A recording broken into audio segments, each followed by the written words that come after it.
Class of Champion-nya Ruang Guru. Balik lagi sih, sebenarnya banyak orang yang memaknai belajar itu salah menurut aku. Kalau dari aku sendiri, mending kalian coba belajar istirahat, belajar istirahat, belajar istirahat. Di FEB UI ini, aku nemuin orang yang bener-bener dia belajar sedikit aja, tapi dia bisa pinternya ngalahin yang belajar banyak banget.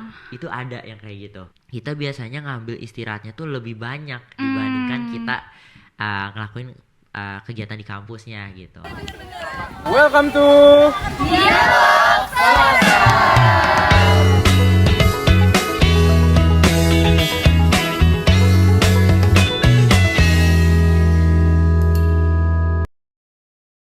Halo semuanya, selamat datang di episode 3 Dialog Selasar. Nah, perkenalkan, nama aku Naila dari Departemen Advokasi Kesejahteraan Mahasiswa BEM FEB UI 2025. Nah, jadi pada sore hari ini ya Kak, sore hari ini Dialog Selasar lagi ada collaboration sama Departemen Adkesma buat bahas dan ngobrol-ngobrol lagi tentang akademis nih teman-teman. Nah, jadi di sini udah ada narasumber yang mungkin beberapa dari kalian udah tahu juga, udah kenal juga sama narasumber kita yang ada di sini. Mungkin apalagi kalau misalnya kalian itu ikutin atau suka nonton Class of Champion-nya Ruang Guru. Nah, mungkin dari Kak Akna boleh sapa teman-teman dan perkenalan. Halo semuanya, perkenalkan nama aku Agna Novel Pratama, teman-teman biasa panggil aku Agna. Aku dari jurusan akuntansi angkatan 2023. Oke Kak Akna, mungkin mulai santai dulu kali ya. Kak Akna sekarang kesibukannya kira-kira apa nih? Kan baru masuk semester 5 berarti ya. Jadi so far gimana kesibukan? Oke, kalau buat kesibukan sebenarnya mulai dari kegiatan kampus itu full sama kegiatan organisasi. Selain akademik, pastinya ada organisasi yang aku ikutin itu SPA FEB UI, di mana di situ aku koordinasi sama ngawasin para fungsionaris dari Accounting Study Division buat bisa mengkaji isu-isu akuntansi yang lagi hot. Nah, kemudian selain aku aktif di organisasi, aku aktif di 2 kegiatan juga. Pertama, aktif buat ngajar di Ruang Guru sebagai master teacher. Jadi aku kayak ngajar buat anak-anak SD, SMP, SMA, dan itu online live streaming. Nah, kemudian selain itu aku aktif juga menerima tawaran-tawaran speakers buat di event-event kampus sama di event-event sekolah. Nah, 2 kegiatan terakhir itu relate ke yang tadi udah disebutin sama Naila, ke Clash of Champions season pertama. Oh ya, oke. Dengar-dengar Kak Akna juga asdos bukan sih sekarang? Oh iya, bener banget. Iya, sibuk banget jadi ya sekarang nih semester 5. Betul. Oh my god, oke. Next kita lanjut. Jadi ini ada pertanyaan yang aku sebenarnya juga agak kepo sih Kak. Nah, mungkin buat membuka conversation kita, aku mau nanya, kira-kira bisa diceritain sedikit nggak perjalanan Kak Akna itu gimana sih bisa sampai akhirnya jadi peserta di Class of Champions? Oke, jadi mungkin kalau misalkan cerita gimananya, pastinya itu berawal dari informasi yang beredar terkait ulang tahun Ruang Guru yang ke-10.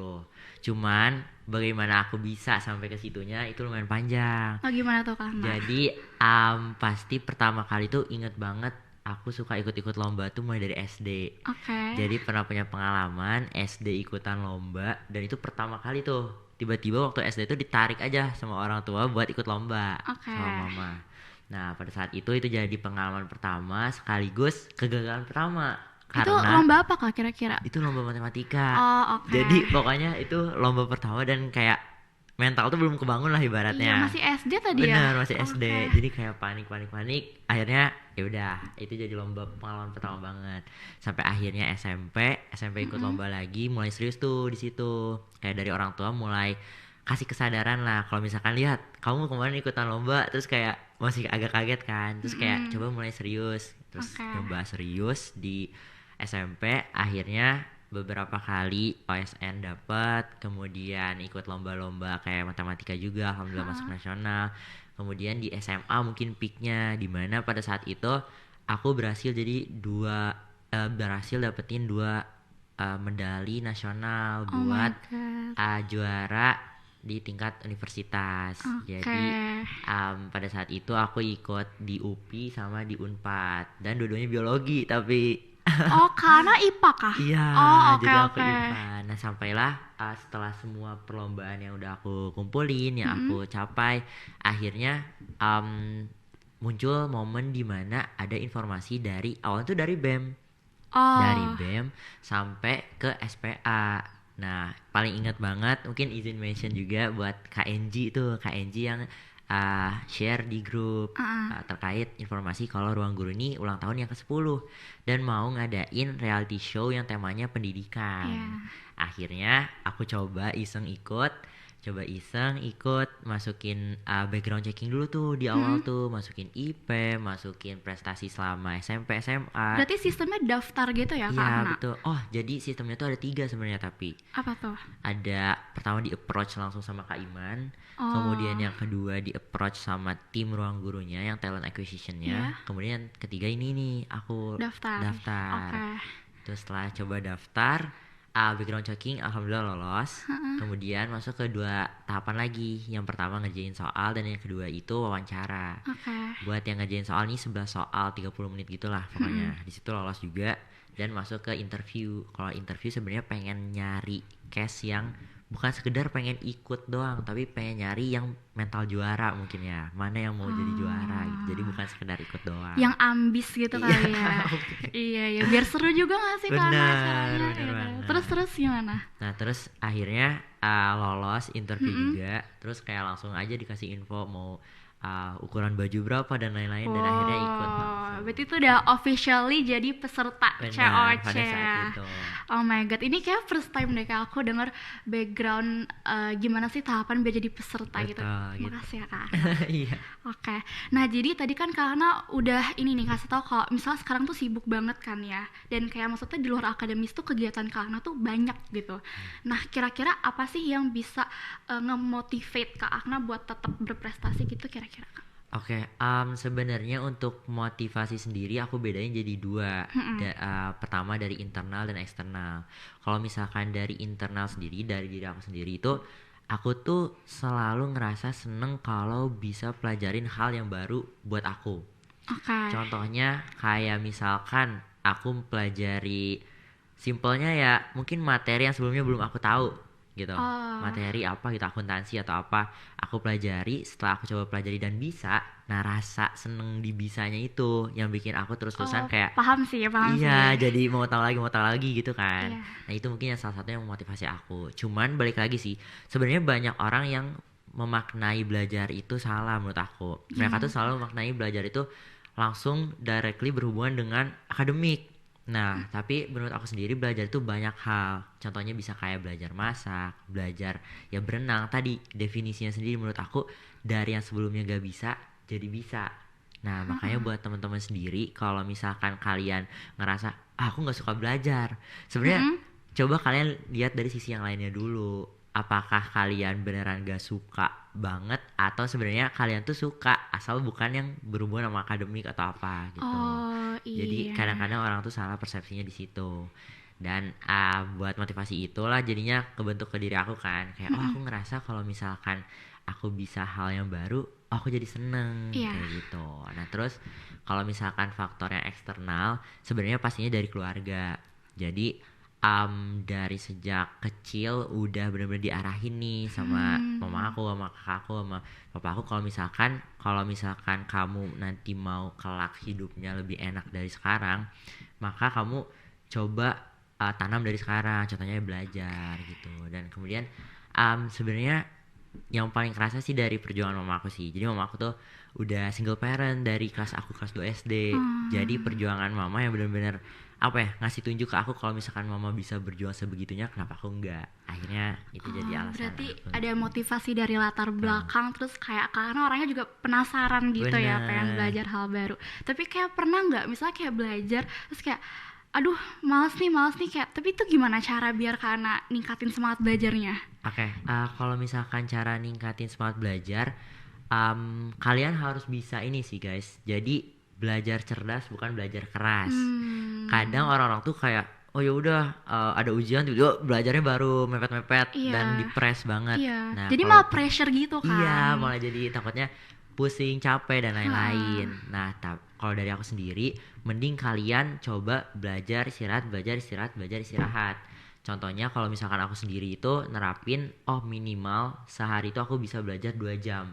Ini di luar ngerjain tugas dan di luar yang ngerjain organisasi. Pokoknya kayak 2 jam belajar materi yang emang terkait akademik kayak gitu. Jadi lebih baik kita susun sedikit demi sedikit daripada kita susun langsung banyak kayak gitu. Wah itu hebat sih, jadi nggak terlalu pressure juga ya Kak pas Bener. belajarnya. Betul Dan kayak banget. kecicil juga. Betul. Nah aku juga lagi belajar kayak gimana sih biar enjoy pas belajar gitu. Susah ya. Iya. Oke. Nah terus kan tadi Kak Ana udah kayak ceritain nih kalau dari kecil Kak Ana tuh udah suka ikut lomba gitu-gitu kan. Ya kayak which is menurut aku tuh berarti Kak Ana tuh udah akademisi nih dari dulu ya kan. Nah terus pas Kak Ana masuk FEB pernah nggak ngerasa kayak shock gitu sama gaya belajarnya anak FEB? Oke, kalau misalkan shock terkait ini sih paling kayak jenis, ya bener, jenis gaya belajar orang tuh beda-beda. Contohnya kayak kalau di FEB UI ini, aku nemuin orang yang bener-bener dia belajar sedikit aja, tapi dia bisa pinternya ngalahin yang belajar banyak banget. Itu ada yang kayak gitu. Kenapa? Karena menurut aku sendiri, setelah aku cari tahu lebih lanjut, sebenarnya ya emang ada orang yang kayak gitu tuh. Kalau misalkan kamu nanya ada 2 tipe orang yang seperti apa, yang pertama yang belajar sedikit bisa langsung paham, dan yang kedua itu yang harus belajar pelan-pelan nantinya bisa paham banget kayak gitu. Nah jadi kalau misalkan teman-teman nemuin nih di luar sana tiba-tiba kok dia kayak main terus tapi dia tiba-tiba bisa gitu. Iya. Nah itu cuma ada 2 kemungkinan sebenarnya. Yang pertama emang dia pinter banget gitu, dan yang kedua ternyata dia belajar di balik semua Jadi orang diem-diem gitu. Iya, ya. diem-diem gitu. Nah mungkin cara aku ngadepin yang kayak gitu ya, caranya sih tetap stay di gaya belajar masing-masing aja. Oke. Jadi misalkan kalau aku sendiri, aku sadar aku bukan tuh tipikal yang kayak misal kalau misalkan orang bilang oh ya kamu pintar atau apa, tapi tetap di balik itu semua ada prosesnya guys. Iya, gitu. iya. Jadi nggak bisa yang kayak belajar sedikit langsung paham sebenarnya. Jadi bukan yang kayak otomatis pinter, juga ada belajarnya tuh Iya, ada kan betul, pasti. betul banget. Jadi kayak kalau misalkan orang lain belajar sedikit langsung bisa, tapi kita gayanya bukan seperti itu, ya udah kita terapin tadi yang kayak ya udah kita cicil, kita pelan-pelan. Kalau misalkan orang lain dalam waktu ini contoh aja, misalnya dalam waktu 5 jam bisa 5 materi, ya udah nggak apa-apa, kita sejam 1 materi tapi dipecah-pecah, nggak usah langsung ditumpuk, karena itu bisa munculin demotivasi yang tadi Naila pernah sebut tadi, jadi males dan lain-lain. Benar-benar, oke. Berarti gak apa-apa banget kan, karena kalau misalnya kita masih shock nih di awal kayak kok ternyata orang-orang tuh ambis banget ya. Misalnya even Kak Akna yang akademisi banget ya dari dulu juga shock kan pas pertama kali masuk FEB UI gitu. Jadi kayak itu wajar banget. Betul. Oke. Nah terus nih Kak Akna, tadi kan juga baik banget Kak Akna udah sebutin kegiatan-kegiatan tuh yang Kak Akna lakuin di luar akademisi. Nah itu gimana sih cara Kak Akna ngatur waktunya, time management yang kayak itu kan penting banget gak sih kalau kuliah gini? Iya. Nah. Oke, kalau misalkan gimana kita manage waktu, sebenarnya balik lagi menurut aku dari pembiasaan yang jadi kebiasaan. Pertama mungkin awal-awal kita masih struggle kan, kayak gimana sih caranya ngepisahin mau rapat di jam 8 malam, tapi kayak misalkan itu waktu belajar kalian gitu. Nah itu bisa banget kalian coba atur, contohnya sih simpelnya kayak pakai tools kayak Google Calendar semacam itu kan. Kayak ya udah coba kalian bagi-bagi mulai dari yang skala prioritasnya paling tinggi sampai ke yang paling rendah. Contohnya misal kalau buat aku sendiri yang paling penting itu pastinya kelas. Kayak kelas coba kalian urutin, ini kelas wajib gak bisa digeser. Kemudian kalian turunin prioritas yang kedua jadi apa. Nah nanti kalau misalkan kalian udah coba dipisah-pisah, kalian udah klasifikasiin dari yang paling penting ke yang paling bisa dinantiin. Nah itu baru kalian susun tadi contohnya di tools kayak Google Calendar gitu. Jadi nanti bakal kebagi. Nah dan yang paling penting menurut aku dari gimana kita bisa manage waktu, konsistensi sih guys. Yes, itu Betul. susahnya sih, itu jadi paling susah. Benar. Iya kayak pakai cara-cara lain tuh bisa, cuman intinya tuh konsisten itu kan intinya ya karena cuman susah dipertahankan. Tapi kalau Kana berarti tadi pakai Google Calendar gitu contohnya. Iya, buat ngebagi waktunya. Oke. Nah terus nih Kana kan juga akademisi dari dulu yang tadi kayak udah Kana ceritain.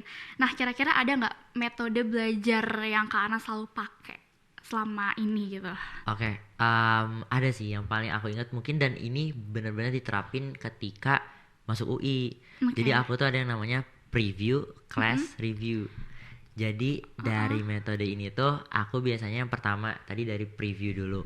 Biasanya di tahapan yang pertama preview ini aku selalu buka materi semalam sebelum kelas dimulai atau ketika subuh-subuh sebelum kelasnya dimulai. Oke. Jadi minimal banget aku tahu besok itu apa yang bakal dibahas dan poin-poinnya itu bakal apa aja kira-kira. Sesimpel kalian buka silabus aja sih sebelum kelas, buka silabus besok bakal bahas apa dan poin-poinnya itu apa subpoinnya. Nah, ketika kalian udah tahu apa yang bakal disampaikan, kalian tinggal baca tuh di sampingnya. Oh, ternyata source dari bahan pembelajaran besok itu dari chapter pertama sama kedua misal. Nah, itu bisa semalam sebelum kalian tidur kalian baca dulu.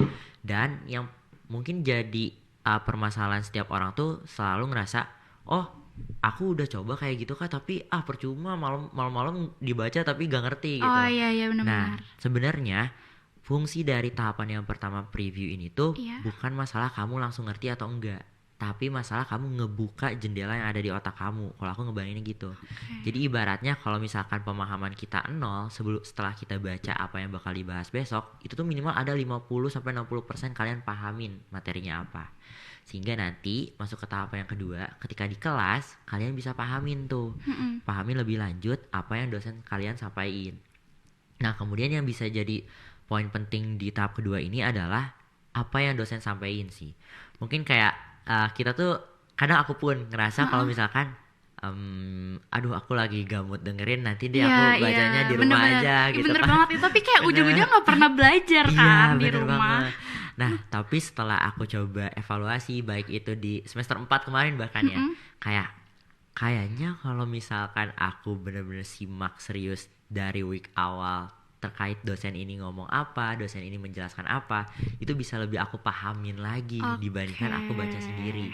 Karena jujur aja ibaratnya kan gini ya Nay, kayak misalkan dosen tersebut udah belajar materi itu 20 tahun dan diulang-ulang ngajarin ke orang. Berarti kan beliau udah tahu gitu apa aja poin yang penting yang harus disampaikan ke muridnya, ke mahasiswanya. Nah, makanya menurut aku apa yang disampaikan dosen di kelas itu penting banget. Nah, kemudian terakhir tahap yang ketiga biasanya aku gaya belajar tuh atau metode belajar tuh di yang ketiga review.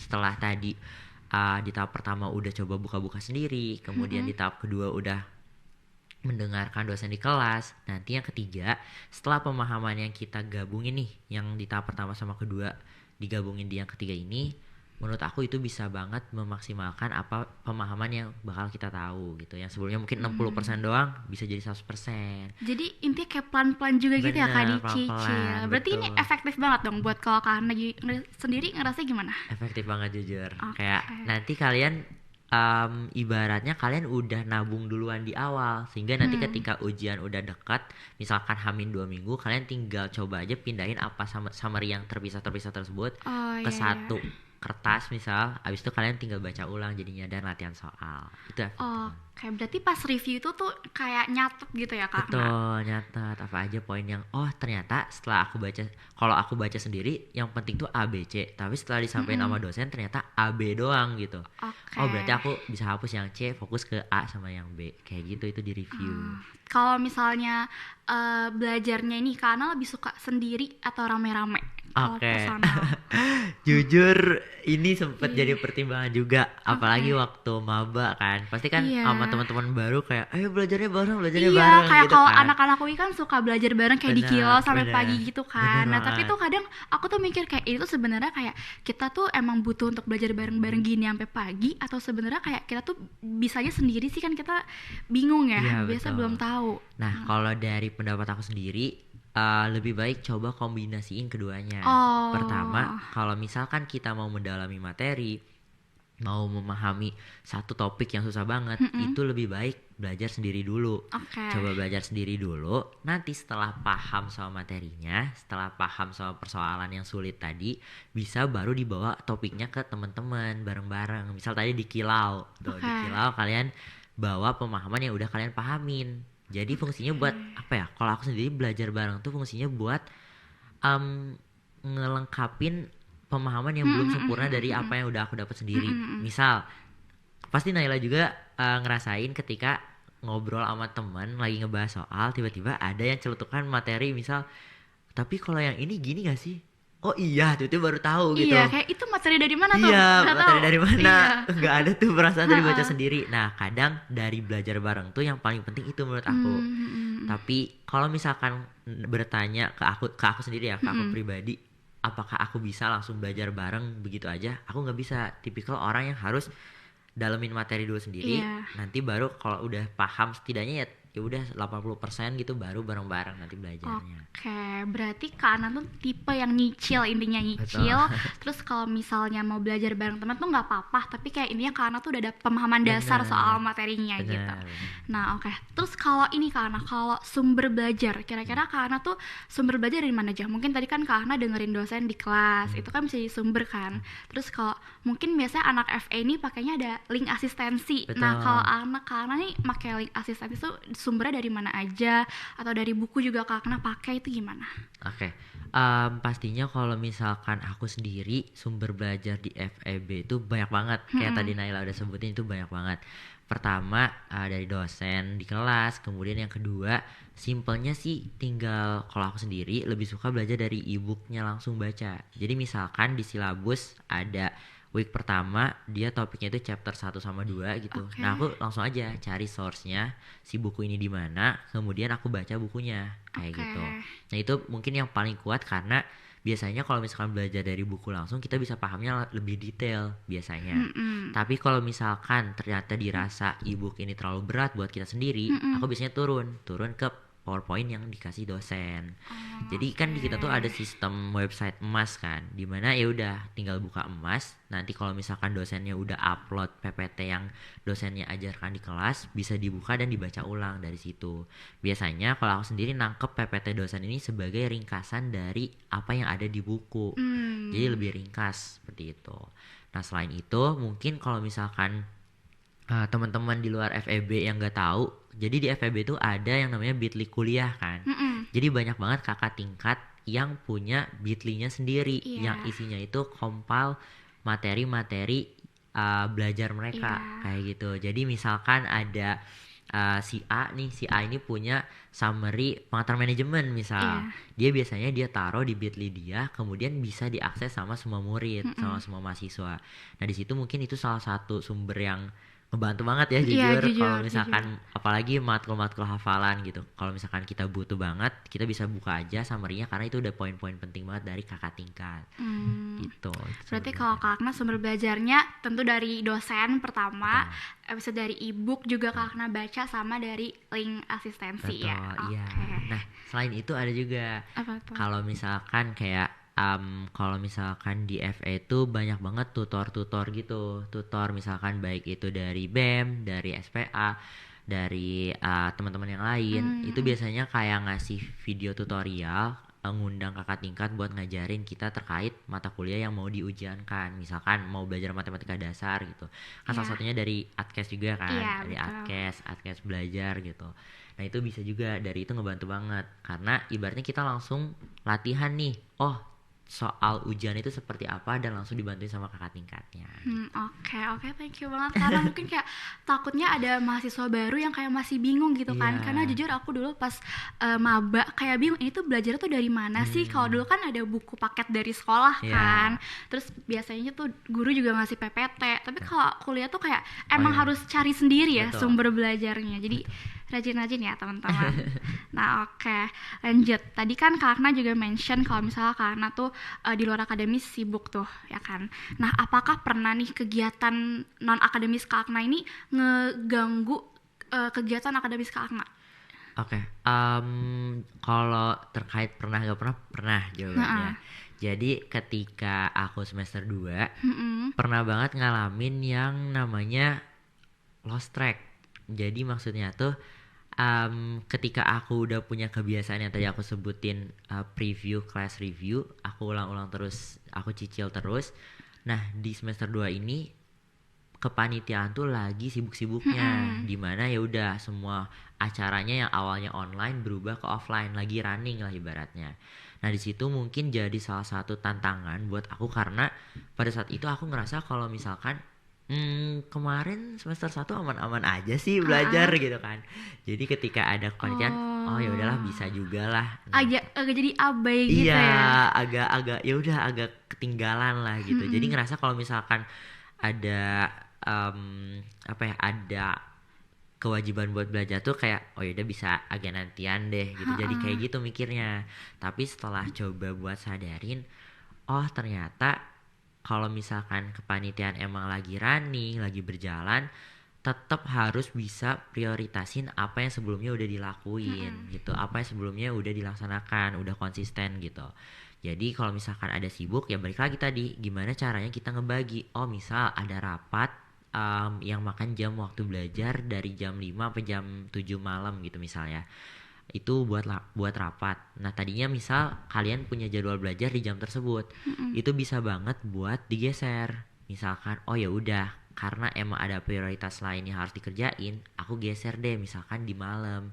Misal mau istirahat dulu ya udah jam 9 apa jam 10 gitu tuh Mm-mm. belajar dulu. Nah, menurut aku kayak gitu. Jadi jangan jadiin kegiatan lain itu alasan buat kita ngehapus kegiatan sebelumnya yang udah kita Oke, lakuin. berarti tetap kuncinya tuh ada di time management ya. Bener. Nah, itu kan kalau Kak Akna tadi akhirnya udah sadar tuh, akhirnya kayak oh nggak bisa nih gini terus, gue harus tetap belajar gitu Betul. kan, harus benerin pola. Nah, mungkin ada beberapa teman-teman FEB UI yang kayak mereka juga banyak nih panitnya, organya, kegiatannya. Nah, jadi mereka juga kayak Kak Akna tadi agak abai sama Iya. akademisnya. Nah, mungkin kalau misalnya Kak Akna pernah nggak nih ketemu temen yang kayak gitu tuh di kelompok kelas, Ah. dan gimana sih cara Kak Akna tuh ngadepinnya? Oke, kalau misalkan kayak gitu sebenarnya gampang sih guys. Kalian coba bedain dulu temen yang tipikal ngelit dan yang biasa di lead kayak Oke. gitu. Jadi kita gak bisa ngesamaratain semua orang itu sama karena emang benar tadi ada dua macam, yang tipe ngepimpin si kelompoknya sama ada tipe yang dia tuh bisanya dipimpin, dia tuh bisa ngerjain tapi kayak oh apa dulu ya, dia masih bingung Bener ngerjain bener apa bener, dulu ya ya. kayak gitu.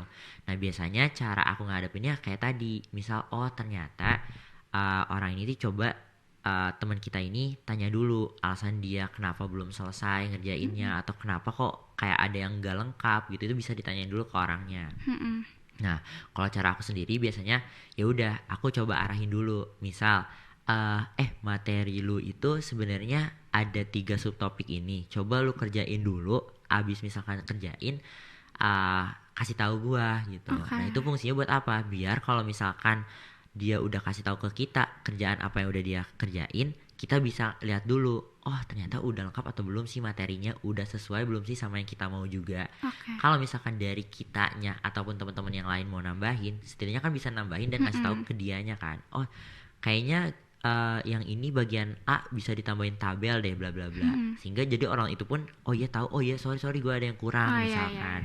Nah, kayak gitu. Jadi balik lagi kalau misalkan ada yang kayak gitu, kalian harus bisa menempatkan diri sih guys sebagai orang yang emang kerja sebagai satu tim sama dia kayak gitu. Berarti kuncinya tuh kalau boleh aku simpulin ada di komunikasi Benar. sama Kak Akna juga bisa bantu-bantu dikit dia Betul, ya. betul. Biar kayak dianya juga ada sosok yang ngelit di Benar. kelompok itu. Oke oke. Nah terus Kak Akna pernah nih kira-kira kayak ngerasa kalau misalnya aduh kok gue udah belajar banget nih, gue udah time management gue udah bagus, gue udah belajar rajin, tapi kenapa ya nilai itu tetap aja nggak memuaskan. Nah kira-kira Kak Akna pernah nggak, dan gimana caranya heal dari itu? Oke.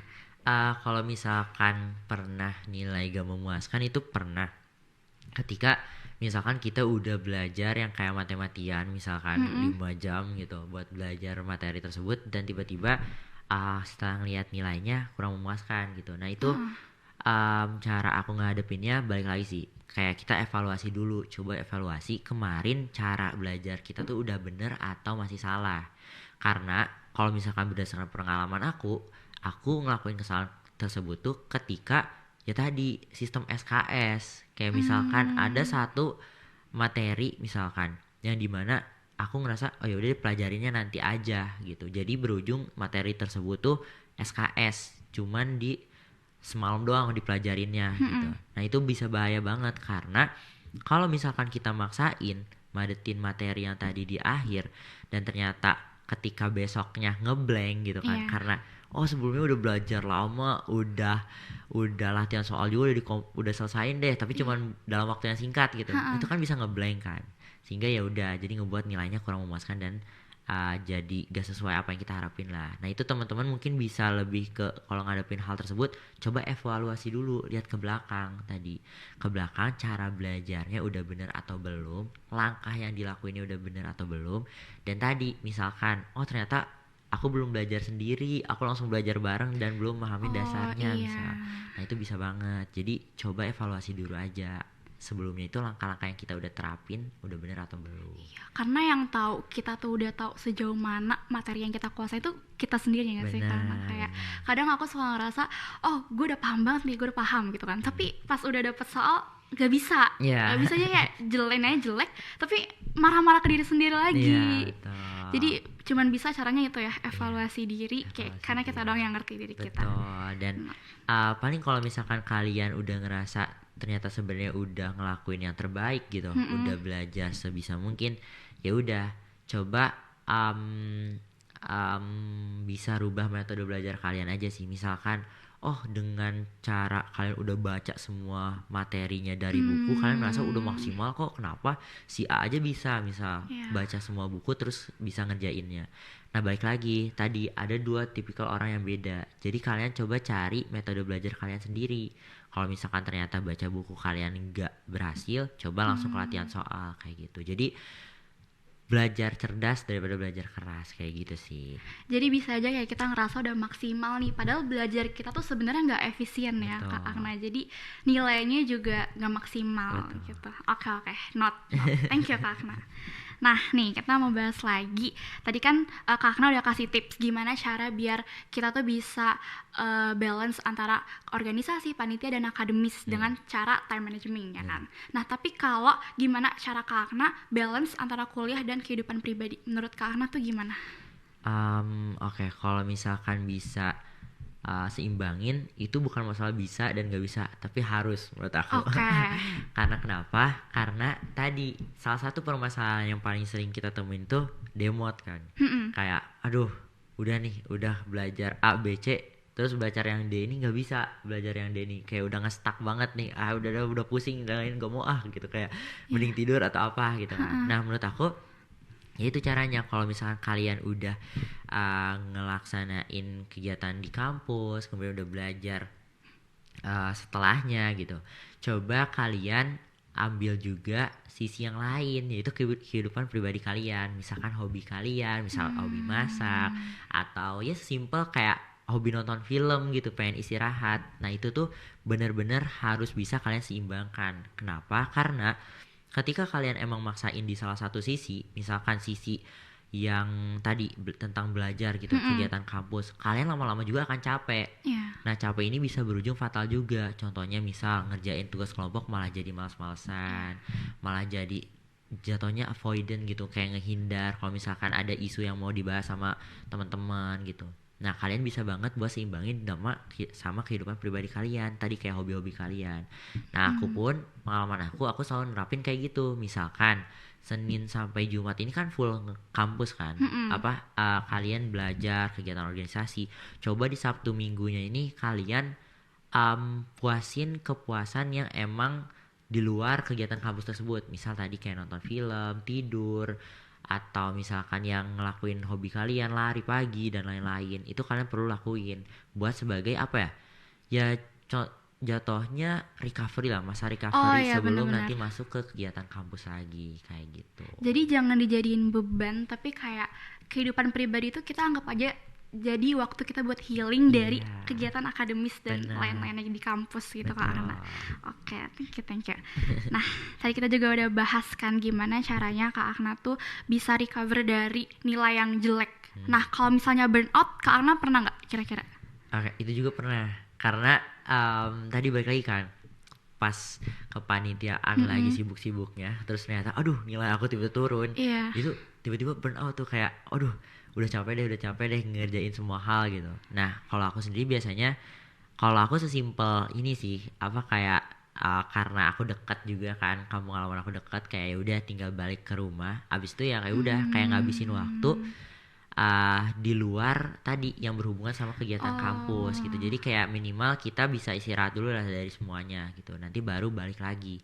Nah mungkin yang lumayan keliru itu adalah kita biasanya ngambil istirahatnya tuh lebih banyak dibandingkan kita ngelakuin kegiatan di kampusnya gitu. Nah menurut aku perlu dibatasin juga ketika kalian istirahat. Sesimpel ya udah buka TikTok aja gitu ya. Kalian jangan terlalu yang benar-benar over. Kayak kalian harus tahu, oh ternyata kalau misalkan aku istirahat sejam aja cukup kok gitu. Selanjutnya aku bisa next ngelanjutin lagi kegiatan yang sebelumnya aku lakuin gitu. Nah kadang sama satu hal lagi yang paling aku ingat tuh sering banget ngedengar teman-teman aku tuh ngebuletin jam.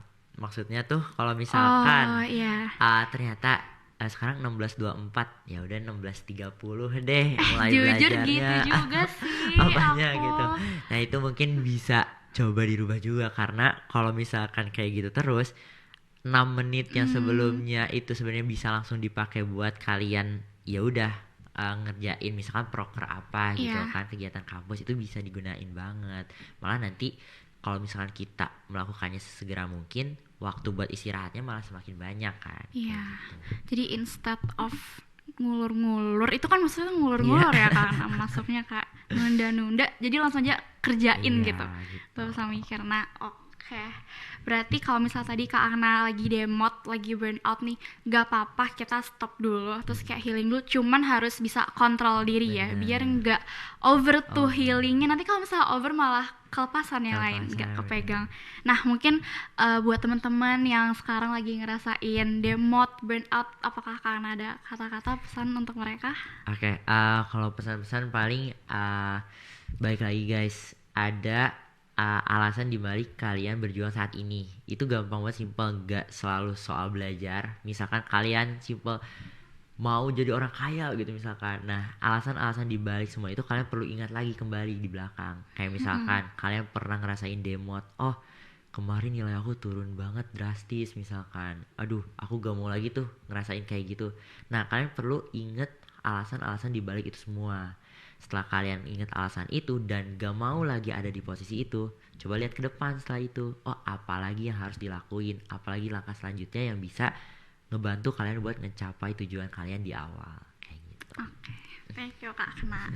Nah terus kalau dari Kak Agna sendiri nih, ada gak sih tips atau prinsip yang paling penting yang Kak Agna pegang nih dari dulu, dari maba, biar Kak Agna tuh bisa survive di FEB UI? Secara kalau menurut aku di FEB UI itu ambis-ambis, selain kayak ambis in academics, tapi juga di luar academics mereka tuh panit dan organya tuh kayak gacor-gacor kan. Mungkin ada kadang kalanya tuh kita ngerasa ketinggalan, kok gue cuma ikut ini, teman-teman gue ikut sampai 3 sampai 4 yang kayak aduh kok mereka sibuk banget, kok gue nggak sibuk gitu. Nah Kakna ada ini nggak tips? Oke, paling tips yang paling terbayang untuk saat ini jangan FOMO sih. Kayak kan sering tadi misalkan oh ternyata kalau misalkan teman kita ada yang ikut 4 panit sekaligus gitu ya, atau 5 panit. Nah coba buat dipilah-pilih lagi. Misalkan kalian tuh sebenarnya minatnya ke melukis, misal oh kalau misalkan ikut kegiatan ini kayaknya aku bisa dapat value yang aku inginkan. Tadi pengen bisa jadi jago ngelukis, atau misalkan kalian pengen masuknya ke divisi yang bisa ngajarin kalian jadi jago MC-nya gitu, nge-MC-nya jadi jago gitu misalkan. Nah kalian kan bisa ikut jadi kayak divisinya event yang kayak gitu. Nah jadi buat temen-temen kalau misalkan kalian mau survive di FEB ini, kalian harus bisa nentuin dari diri kalian sendiri dulu.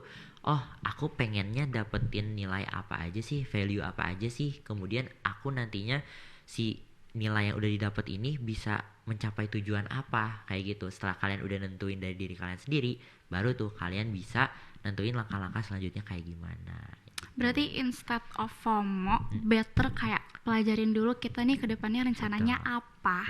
Jadi kalau misalnya ngeliat teman-teman tuh udah ikut ini, udah ikut itu, kita juga nggak resah ya Kak Agna, karena udah tahu plan ke depannya bakal gimana.